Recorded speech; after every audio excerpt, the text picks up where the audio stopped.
मांझी को सदन में बेइज्जत किया जा रहा था, इसी तेजस्वी यादव के सामने बेइज्जत किया जा रहा था। ना तेजस्वी के अंदर से दलित प्रेम उमड़ा रहे थे, लेकिन मांझी को बेइज्जत भरी सदन में मुख्यमंत्री नीतीश कुमार ने कर दिया। चंद्रशेखर खामोश क्यों है, बड़ा सवाल तो यही है। जब सवर्ण आरक्षण मिला तो झुनझुना जो है वो संसद के अंदर वो दिखा रहे थे मनोज झा, तो निश्चित बिल्कुल मनोज झा चुप हैं क्योंकि वो सदन में झुनझुना बजा चुके हैं। जब मांझी बेइज्जत हो रहे हैं तो राष्ट्रीय जनता दल और उनके नेता विधायक चुप क्यों हैं? नीतीश कुमार से डरते हैं सब, या सब बिहार में सरकार जाने के डर से जीतनराम मांझी को जलील करने वाले नीतीश कुमार के हाँ में हाँ मिलाते दिखे? अगर नीतीश कुमार पर भरोसा नहीं है तो फिर लालू प्रसाद यादव और तेजस्वी यादव साथ को लेके बैठे हुए हैं। लालू प्रसाद यादव की बौखलाहट और तेजस्वी यादव की बौखलाहट मैंने देखी है। देखिए, जातीय आधारित गणना हो गई, अति पिछड़ों का क्या समीकरण है, अति पिछड़े कैसे जी खा रहे हैं, कितने लोग उसमें संपन्न हैं, इन तमाम चीज़ों पर बात जीतनराम मांझी रख रहे थे, लेकिन मांझी को बेइज्जत भरी सदन में मुख्यमंत्री नीतीश कुमार ने कर दिया। बिहार में जब दलितों की बात होती है तो तमाम राजनीतिक दल उनके हितकार बनकर सामने आते हैं। याद करा दें आपको कि कुछ महीने पहले ही गीता की पाठ बिहार में पढ़ाई जा रही थी और इस पाठ को जो पढ़ा रहे थे वो बिहार सरकार के शिक्षा मंत्री प्रोफेसर चंद्रशेखर थे। एक और वाक़या हुआ, जब सवर्ण आरक्षण मिला तो झुनझुना जो है वो संसद के अंदर राष्ट्रीय जनता दल के जो राज्यसभा सांसद हैं वो दिखा रहे थे मनोज झा, तो निश्चित तौर पर इन दोनों नेताओं को और इनकी पार्टी को दलितों की जो सम्मान है वो अच्छे से पता है। लेकिन आज जब जीतनराम मांझी भरी सभा में बेइज्जत हुए, जब जीतनराम मांझी को आज राजधानी पटना की सड़क पर बेइज्जत किया गया, जब वो भीमराव अंबेडकर की प्रतिमा पर माल्यार्पण करने गए और उस पार्क में जहां उनकी मूर्ति है उसके मेन द्वार पर ताला जड़ दिया गया। हमारे साथ हमारे वरिष्ठ सहयोगी हैं गणेश सम्राट। गणेश, राष्ट्रीय जनता दल जब पैरवी करनी होती है तो दलितों के सम्मान में उतरती है, लेकिन आज मांझी को जब बेइज्जत किया जा रहा है तो क्यों चुप है? देखिए आर्यन, इसकी शुरुआत अगर हम लोग करें तो जीतनराम मांझी प्रकरण में राजद की तरफ चलते हैं। राजद के एक मंत्री हैं प्रोफेसर चंद्रशेखर, बिहार के शिक्षा मंत्री हैं। जब उनको बिहार की शिक्षा व्यवस्था दी गई थी, बिहार में सरकार में उनको शामिल कराया गया था, तब उन्होंने रामचरितमानस पर उन्होंने सवाल उठाया और उन्होंने कहा कि रामचरितमानस के अंदर सामंतवाद की बातें कही गई है, दलितों के अपमान की बातें कही गई है, शूद्र नारी जैसे दो शब्दों को लेकर बजे ढोल और फटने की बात की जा रही थी कि शूद्र को पीटिएगा तब वो बजेगा, जबकि उसके रामचरितमानस के अलग अलग बहुत विद्वान जो हैं उसके अलग अलग व्याख्या कर चुके हैं। हम उन तमाम विवादों में नहीं पड़ेंगे, लेकिन सवाल ये है कि जिस दलित की बात करके रामचरितमानस पर सवाल बिहार के तेज तरार मंत्री उठा रहे थे, तेज तरार कहेंगे, बहुत विद्वान व्यक्ति हैं वो मंत्री और उनकी पूरी पार्टी, दलितों के मामले पर, दलितों के अपमान के सवाल पर चुप क्यों है?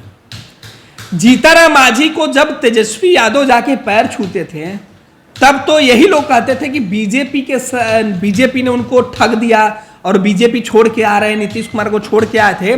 तो याद कीजिए कि तेजस्वी यादव और तेज प्रताप यादव जीतनराम मांझी के घर पे पहुंचे थे और सबसे पहले पूर्व मुख्यमंत्री का पैर छूकर आशीर्वाद लिया था, तब उनको लेके आए थे। एक उपचुनाव के पहले की घटना है। और आज जीतनराम मांझी को सदन में बेइज्जत किया जा रहा था, इसी तेजस्वी यादव के सामने बेइज्जत किया जा रहा था, तब ना तेजस्वी के अंदर से दलित प्रेम उमड़ा और ना ही राष्ट्रीय जनता दल के तेज तरार मंत्री की तरफ से। नीतीश सरकार में मंत्री है, मुख्यमंत्री दलील कर रहे थे तो कैसे शिक्षा मंत्री सवाल उठा लेंगे? शिक्षा मंत्री प्रोफेसर चंद्रशेखर साहब, आप जो रामायण की किताबें, गीता की किताबें लेके सदन के अंदर पहुंचे थे और जिस दलित की दुहाई की बात कर रहे थे, दलितों की ताड़ना की बात कर रहे थे, और आपके सामने सदन के अंदर किसी दलित को जलील किया जा रहा था। किताबों में तो आप चर्चा कर रहे थे, किताबों में लिखी हुई बातों को, जिसने शायद हम लोगों की उम्र के लोगों ने तो किसी ने ना सुना है ना देखा है। किताबों में अगर नहीं पढ़ा तो शायद रामायण के बारे में कोई जानकारी नहीं है, राम के अस्तित्व पर आप सवाल उठा रहे थे। लेकिन आज जिस जीतनराम मांझी और जिस सबरी की बात आप कर रहे हैं, सबरी को हम नहीं जानते और किताबों में नहीं पढ़े तो, लेकिन जीतनराम मांझी तो हमारे सामने साक्षात हैं। तब अपमान हो रहा था तो क्यों नहीं दलितों के हित में आप खड़े हुए? एक शब्द आपकी जुबान से नहीं निकला, पूरी राष्ट्रीय जनता दल की तरफ से एक शब्द अब तक नहीं निकला है। कई दलित नेता राजद में मौजूद हैं, लेकिन किसी ने जीतनराम मांझी के साथ खड़ा होने की हिमाकत नहीं की। नीतीश कुमार से डरते हैं सब, या सब बिहार में सरकार जाने के डर से जीतनराम मांझी को जलील करने वाले नीतीश कुमार के हाँ में हाँ मिलाते दिखे? सबको पता है कि मुख्यमंत्री नीतीश कुमार ने गलत किया, लेकिन राजद के किसी बड़े नेता लालू प्रसाद यादव की बात करें, दलितों की बात करते थे, भुइयां बीनने वाले, मूस खाने वाले, बकरी चराने वाले, सुअर चराने वालों की बात करने वाले लालू प्रसाद यादव जी, आप क्यों खामोश हैं? सवाल तो आपसे भी है। अच्छा, एक सवाल जब जेडीयू के नेताओं से भी पूछा जाता है या राष्ट्रीय जनता दल के नेताओं से पूछा जाता है तो कहते हैं उनकी विश्वसनीयता नहीं है। नीतीश कुमार की कितनी विश्वसनीयता है? देखिए, विश्वसनीयता होना या नहीं होना वो तो चुनाव में या फिर राजनीतिक दलों को अपना नफा नुकसान के हिसाब से होता है। अगर नीतीश कुमार पर भरोसा नहीं है तो फिर लालू प्रसाद यादव और तेजस्वी यादव साथ क्यों लेके बैठे हुए हैं? 2017 के चुनाव में भूल गए क्या आप लोग क्या हुआ था? 2018 के साल में क्या हुआ था? सरकार कैसे टूटी थी? रातों रात नीतीश कुमार और लालू प्रसाद यादव को थोड़ा भी इस बात का इल्म था क्या? लालू प्रसाद यादव को मुझे वो तमाम चीजें याद है, मैं वहां मौजूद था आर्यन, कि लालू प्रसाद यादव ने प्रेस कॉन्फ्रेंस कर कहा था कि नीतीश कहां जाएंगे, और उसके कुछ देर के बाद नीतीश ने घोषणा कर दी कि हम साथ छोड़ देंगे। लालू प्रसाद यादव की बौखलाहट और तेजस्वी यादव की बौखलाहट मैंने देखी है कि भरी प्रेस कॉन्फ्रेंस में लालू प्रसाद यादव ने नीतीश कुमार को हत्यारा घोषित कर दिया और तेजस्वी यादव कैसे उलझ गए थे, माइक फेंक दिया था। भूल गए क्या? नीतीश कुमार के लिए रघुवंश बाबू नहीं है इस दुनिया में। रघुवंश बाबू बोले कि चलिए सड़क पे, और आधी रात तक राजभवन के बाहर क्या ड्रामा हुआ याद नहीं है क्या? लेकिन विश्वसनीयता आपको अपने फायदे और आपके अपने नुकसान के हिसाब से बनता है। सियासत में किसी भी व्यक्ति के ऊपर भरोसा केवल अपना नफा और नुकसान देख के बनता है। लेकिन हम बात कर रहे थे कि आखिर दलितों के नाम पर जीतनराम मांझी को जलील किया जा रहा है और पूरे राजद जेडीयू के जितने दलित नेता हैं सब खामोश क्यों हैं? चंद्रशेखर खामोश क्यों है? बड़ा सवाल तो यही है। रामचरितमानस लेकर घूमने वाले चंद्रशेखर साहब, आपको तो बोलना चाहिए था, क्योंकि आप रामायण के मामले पर तो नीतीश कुमार और पूरी जेडीयू से अलग जा रहे थे। दलित की जब बात होती है तो याद करिए जब 10% ईडब्ल्यूएस आरक्षण आया था सवर्णों के लिए, उस दौरान हकमारी की बात भी राष्ट्रीय जनता दल कर रही थी कि दलितों का हक भाई कहाँ जाएगा, आरक्षण का दायरा बढ़ा दीजिए। आज मनोज झा भी चुप हैं। बिल्कुल, मनोज झा चुप हैं क्योंकि वो सदन में झुंझुना बजा चुके हैं, और अब झुंझुना जो सदन के अंदर उनकी पार्टी और उनके गठबंधन के लोगों ने दिया, तो उस वक्त जब सदन में ये बातें हो रही थी तो मनोज झा बिहार विधानमंडल में मौजूद थे।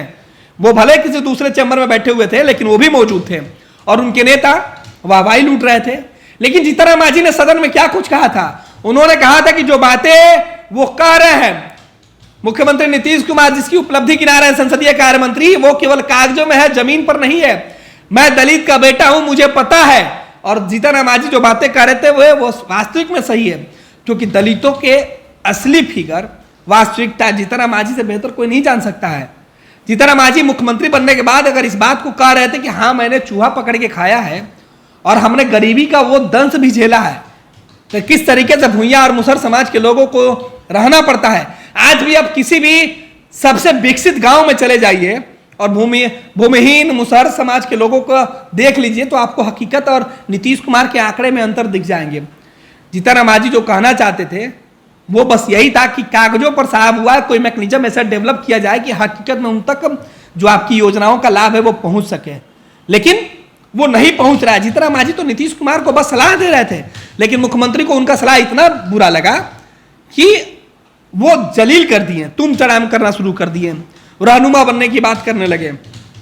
लेकिन हम तो यही सवाल पूछेंगे कि जिस दलित शूद्र की बात करके बिहार की सत्ता में लंबे समय तक विवाद काटने वाले चंद्रशेखर साहब, शिक्षा मंत्री महोदय, आप जीतनराम मांझी जैसे दलित नेता के साथ अपमान हुआ, फिर आपके मुंह से एक बोल क्यों नहीं फूटे?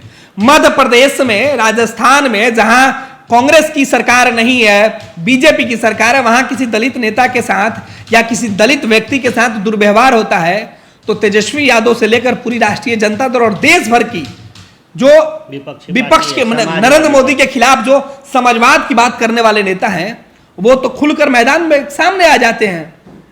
लेकिन जब जीतनराम मांझी को सदन के अंदर ऑन रिकॉर्ड जब बेइज्जत किया जा रहा था तब क्यों नहीं एक बोल फूटे, एक शब्द क्यों नहीं कहा गया कि जीतनराम मांझी भले ही गलत कह रहे हो लेकिन वो दलित है इसलिए हम उनके साथ खड़े हैं, नीतीश कुमार आप गलत हैं, तेजस्वी यादव आप गलत हैं। देखिए, संक्षिप्त में जानना चाहेंगे, अब जब जीतनराम मांझी सड़क पर उतर चुके हैं जीतन राम मांझी माला पहनाने गए थे, जो प्रतिमा थी अम्बेडकर की, वहाँ नहीं पहनाने दिया गया, तो क्या इसका खामियाजा आगामी दो जो चुनाव देश और बिहार में होने हैं उसमें भुगतना पड़ेगा? क्या ये फैक्टर बनेगा?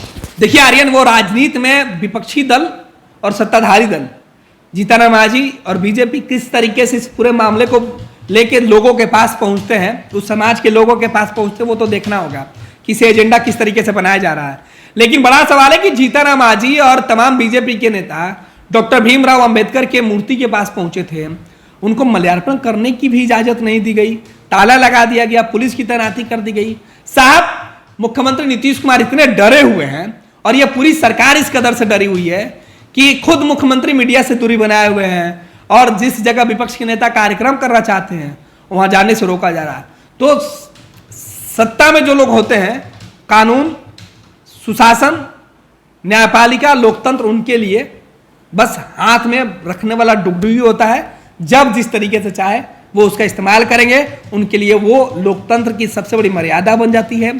संविधान की लिखी हुई वो किताब के मजबूत अंश हो जाते हैं और कानून यानी पुलिस वाले तो जो सरकार में लोग होते हैं उनके लिए कुछ भी करने से नहीं चकते। आर्यन, देखिए, निश्चित तौर पर जो प्रकरण इस वक्त जीतन राम मांझी का बिहार में चल रहा है, जाति आधारित जनगणना से जो मुद्दा शुरू हुआ, सदन में बेइज्जती हुई जीतन राम मांझी की, और आज जब माल्यार्पण करने पहुंचे तो वहां पर भी उन्हें कहीं ना कहीं बेइज्जत किया गया। भीमराव अंबेडकर की प्रतिमा पर माल्यार्पण नहीं करने दिया। इसके साथ ही अगर बात की जाए तो जो हितैषी बनते हैं दलितों की, अति पिछड़ों की, राष्ट्रीय जनता दल, उनके जो विधायक हैं, सरकार में मंत्री हैं चंद्रशेखर, उन्होंने जिस तरीके से गीता में लिखी गई चंद लाइन को लेकर दलितों के अपमान की बात कही थी, उसके बाद आज जब बिहार में दलित नेता की अपमान हो रही है तो वो चुपचाप बैठे हैं।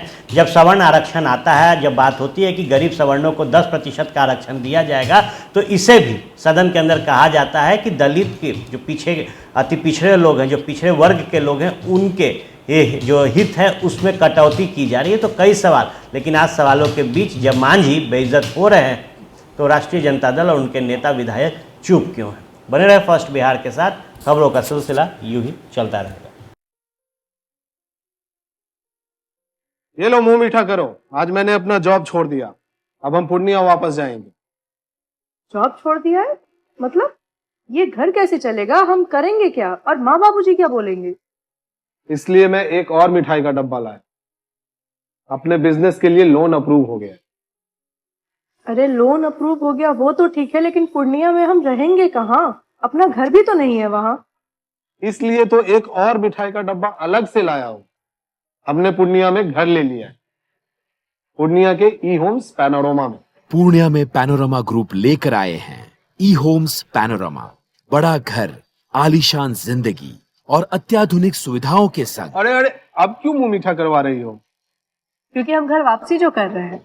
घर वापसी की खुशी पूर्णिया में ई होम्स पैनोरमा के संग। E Homes Panorama, luxurious lifestyle redefined.